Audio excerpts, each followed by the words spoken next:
Hello guys, welcome to my channel. আশা করি ভালো সুস্থ আছো। তো আমি চলে এসেছি ব্যান্ডেলে কেন এসেছি একটু পরে বলছি, just wait for a minute. তো আমরা এখন যাচ্ছি নার্সিংহোমে। আমার দাদার ছেলে হয়েছে রিসেন্টলি, ঠিক আছে? তো সেই জন্য আজকে হচ্ছে হোম কামিং ভিডিওটা বানানোর জন্য এই ব্লগটা করছি। তো ওই জন্যই ব্যান্ডেলে এসেছি, তোমাদেরকে বললাম ব্যান্ডেলে এসেছি আমি।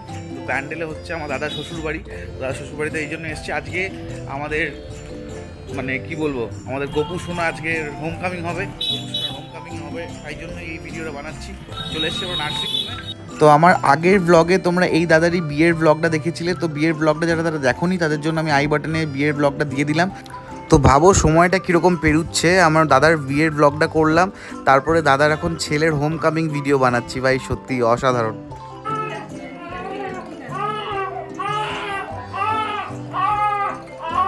ঠিক আছে তো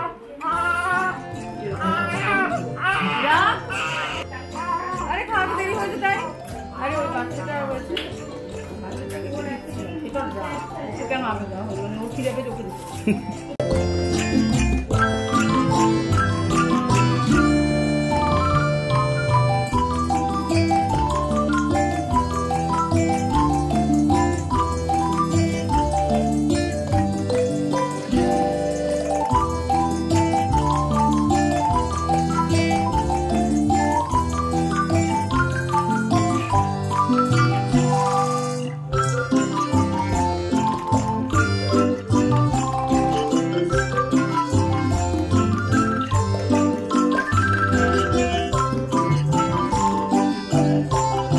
আমাদের গোপু সোনাকে নিয়ে যাচ্ছি বাড়ি, ঠিক আছে? সুমন, কেমন লাগছে? এটা একটা সুন্দর প্রশ্ন আপনার, আসলে খুব টেকনিক্যাল প্রশ্ন। হ্যাঁ, দারুণ একটা। হ্যাঁ, সবকিছু ক্লিয়ার হয়ে গেছে। হোম কামিং তো, হোম কামিং ঠিক আছে। একদম বাড়ি থেকে ডেলিভারি, বাড়ি থেকে একদম ডেলিভারি হবে। আমরা হসপিটাল থেকে নিয়ে নিলাম গোপু সোনাকে। বৌদি ঠিক আছে আর আমাদের গোপু সোনাও ঠিক আছে, নো ইস্যুস। এবার আমরা যাচ্ছি বাড়িতে গিয়ে দেখাচ্ছি হোম কামিংয়ে কী কী অ্যারেঞ্জমেন্ট হয়েছে। তার আগে দাদার একটু ফিলিংসগুলো জেনে নি, কেমন লাগছে একটু ভালো করে ফিলিংসটা একটু বল দেখি দর্শকদেরকে। যে খুবই একটা অসাধারণ ফিলিং, বাবা হওয়া সেটা তো 100 বার। আর সেটা হসপিটালে অনেক মেডিকেল আর পেপার ওয়ার্কগুলো একটু হেক্টিক হয়, ক্যাশলেস অনেক কিছু থাকে যেগুলো হয় না, সেগুলো ঝগড়াঝগড়ি। না, কেমন লাগলো যখন ওই মানে পেরেন্টের জায়গায় ফাদারটা লিখতে কেমন লাগলো? ওটা একটু অসাধারণ ফিলিং, সত্যি কথা হাত কাঁপছিল। মানে আমি যখন প্রথমবার দেখেছিলাম একটা আলাদাই ফিলিং, ওটা ডিসক্রাইব করা যায় না। ওটা যখন যে হবে সেই মোমেন্টেই সেই বুঝতে পারে। আর এটাই অসাধারণ একটা ফিলিং, কাকা হওয়ার ফিলিং তো ফাটাফাটি। টোটোতে বসে গেছি, যাচ্ছি বাড়ির উদ্দেশ্যে। দাদা শ্বশুর বাড়ি যাচ্ছি, ওখানেই আছে আমাদের গোপু সোনা আর বৌদি। চলো তোমাদেরকে দেখাচ্ছি। দর্শকদেরকে বলো সবাই ওর আবিরের ব্লগটাকে দেখো, আর আমার পুষ্কু সোনা আর ওর মেয়েকে ভালো করে আশীর্বাদ করে, যেন সবাই মানুষের মতো মানুষ হয়। আমার ব্লগগুলো ভালো লেগে থাকলে লাইক শেয়ার কমেন্ট তিনটেই করো। তোমরা কমেন্ট করলে আমার একটা বেশ মানে কি বলবো, ওটা কমেন্ট করলে আমার একটা এনার্জি পাই আরও ভিডিও বানাতে। তো অবশ্যই কমেন্ট করো, খারাপ ভালো নাথিং ম্যাটার্স। প্লিজ কমেন্ট করো, লাইক শেয়ার কমেন্ট তিনটেই করো, ঠিক আছে? সঙ্গে থাকো এই ব্লগে।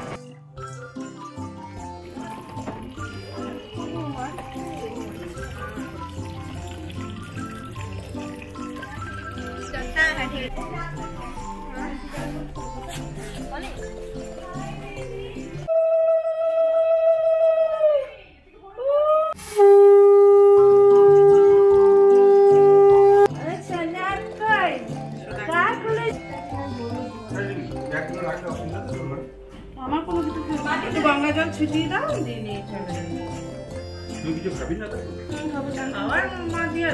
হ্যাঁ সব দিয়া, সব দিয়া।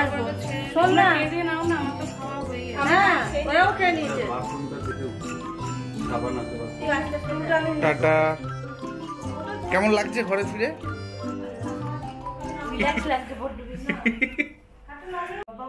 নাকটা রিমির মতন হয়েছে, নাকখানা রিমির মতন হয়েছে। এই মিমি, কেমন লাগছে বল দিদিকে? খুব ভালো লাগছে, শুধু এই খুব ভালো লাগছে, খুব আনন্দিত হয়েছে। তো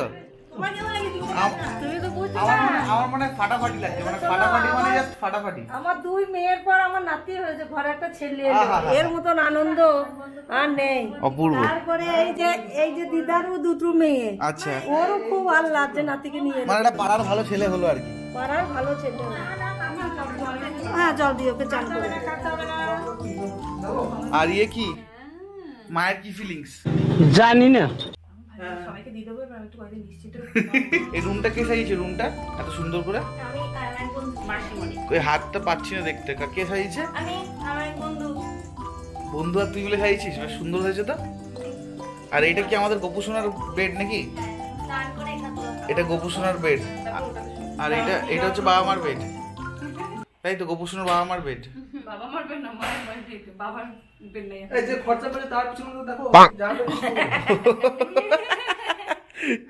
যে খরচা করেছে তার জামা প্যান্ট পাচ্ছে না খুঁজে, কি অবস্থা ভাই। ভগবান কি জুলুম है বলছিলি? বলে মাকে বললাম যে তুমি এর প্রতি রাত জায়গা প্র্যাকটিস করো। ও ঠিক ও নাইট ডিউটি করে ওর বাপের মতো। ও ঠিক 2টো থেকে ডিউটি শুরু করে, আচ্ছা। সন্ধ্যে সকালে 7টায় গিয়ে ডিউটি শেষ হয়। শুনে নিছো? বলছে 2টো অবধি জাগতে হবে, 3টো তো কোনো আমার সমস্যা আছে? না আমার কোনো সমস্যা নাই। তুই জাগবে তো? হ্যাঁ 100 জায়গা বলছি, কোনো সমস্যা নাই বলে দিচ্ছি। তো আজকে গোপু সোনার হোমকামিং এ কি কি লাঞ্চ হয়েছে একটু দেখে নি, ঠিক আছে? লাঞ্চ আইটেম গুলো একটু দেখতে হবে। अभी मजा आएगा ना भिड़ो। কি কি আছে লাঞ্চে আজকে? লাঞ্চে পটল ভাজা, আচ্ছা পোস্তর তরকারি, আচ্ছা তারপর বিউলির ডাল, আচ্ছা। ইলিশ মাছের ঝাল, ও হো হো বাবারে, বাস এই অবধি থাক, এরপর দেখে নিচ্ছি। চাটনি। ওরে বাবারে, এরপরে দেখে নিচ্ছি। ইলিশ মাছ বলার পরে আর কি শোনা যায় না, এবার পাতে আসতে দেরি। চলো দেখা যাক। চলে এসছে ভাতের থালা। তো পটল ভাজা দিয়ে শুরু করি প্রথমে। এইটা কি কোনো কথা? বাহ, শুরুটা বেশ ভালোই হলো। পটল ভাজা, আলু পোস্ত আর ভাত। আহা, এটা কি বিউলির ডাল নাকি? আমি ডাল আমি খাবো না, না। এইটা কি কোনো কথা? চলে এসছে ইলিশ, চলে এসছে। এই যে ইলিশ, ও হো হো হো, তো ক্লোজ আপটা দিই। ও ফাটাফাটি। আমার আর তো কোনো অসুবিধা নেই। এই ইলিশটা একটু নেব হালকা করে, একটু ইলিশটা এখান থেকে একটু ভেঙে নেবো। ওফ, মোটামুটি ব্যাপারটা জমে যাবে। এই যেন একদল স্যুপ। শরীর খারাপ লাগে, ওষুধ আছে খেয়ে নেবা। ইলিশ মুখে ঢুকে গেল। দেখা হচ্ছে একটু পরে, সঙ্গে থাকুন। লাঞ্চটা কমপ্লিট করে নিই। সুন্দর খাওয়া হয়ে গেল, এবার যাই গোপু সোনার কাছে। কই দেখি আমার গোপু সোনা কি করছে, দেখি তো। আতুল, এই যে আমি তো কালকে চলে যাবো। আতুলের আর কি থাকবে আমার? বলছে ওর বাড়িতে কেউ আতুলে ছচড়ি হয়ে যাবে। এই তোমার বাইকটা নেওয়া হলো না তো? এদিকে ক্যান্ডি ক্রাশ, খালি ক্যান্ডি ক্রাশ খেললে হবে না। কেমন লাগছে একটু বলো, ভালো করে বলো। উঠো, না না উঠো উঠো উঠো, এবার বলো কেমন লাগছে বলো। সবাই চুপ, সবাই চুপ। বিষয়টা একটু ব্যাখ্যা করবেন? দাদুর ফিলিংসটা একটু জিজ্ঞেস জানি কেমন লাগছে। কেমন লাগছে তোমার ঘরে এই যে গোপু সোনা এলো আমাদের? এই ফিলিংটা কেমন? গোপু সোনার ঘরেই শুয়ে পড়েছি।